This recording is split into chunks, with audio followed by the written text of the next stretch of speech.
Ayun guys, magandang tanghali sa inyong lahat. Welcome to my vlog, DRC Farm. Isang good news. Hindi lang pala isa kundi dalawa. So, dalawang good news. After wala yung ating isang guti na nanganak, namatay yung mga anak niya, tapos pati siya na ano din, disgrasya din. So, ngayon may kapalit. Ito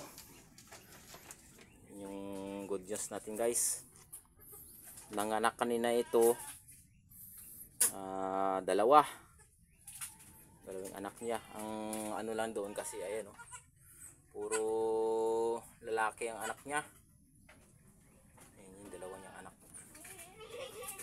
puro lalaki yun. So after mga anak nito, siguro 5 minuto lang after niya mailabas lahat, eto na naman. Yan, eto, isang babae, isang lalaki ang anak nito. Hindi ko na matandaan kung alin dito, kung ito yung babae o yun. Basta isang lalaki, isang babae ito. Yung isa, puro lalaki yun guys. Yun, puro lalaki. Ito yung isang buckling tsaka isang dueling.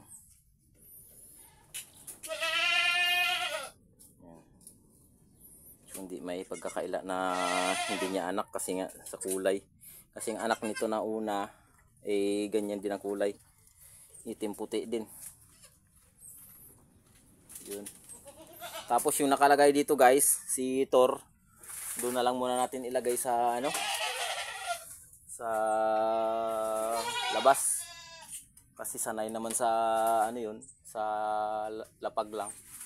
So doon na muna siya. So hanapan pa natin ng gandang magandang pwesto. So bumili na rin ako ng trapal para atip niya muna. So gawan lang namin ng patong-patungan muna. May mga tabla naman dyan habang hindi pa nakakapagawa. Kasi may tatlo na naman na buntis dyan nakapila. So malapit-lapit na rin yun. Yun yung problema natin ng panglagayan nila. Kasi nga hindi pa tayo So yung nakalagay doon si Thor, inalis muna natin, nilabas natin.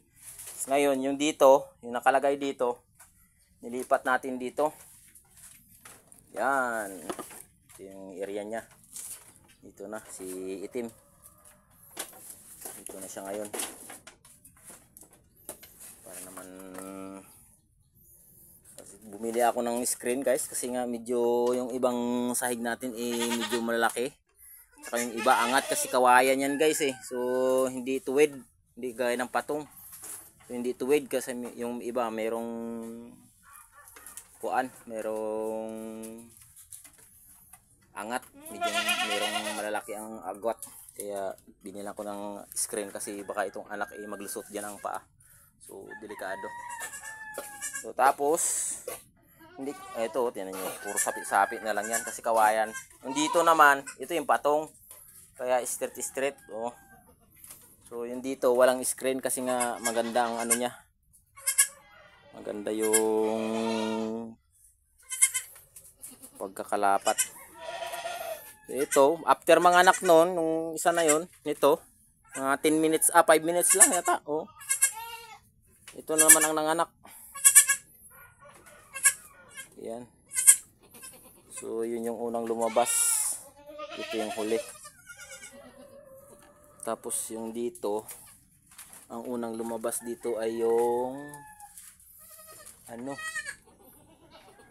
yung puti. Yun yung may puti. Huling lumabas yung brown. Yun. So update dito sa kabila. Ito, malaki Ito yung sinundan ng huling panganak natin. Sinundan nito. Yan. Pero yung anak niya ay malaki. Tsaka ang linis ng mukha niya. Puting-puti. Ito hindi talaga to binaba guys. Mula nung anak. Tsaka ito. Ito naman. Okay din naman. Maliksi din. Sana tuloy-tuloy yun. Awa ng Diyos. Makabawi tayo dun sa mga na-failure natin na una. Yun lang muna guys. Update lang.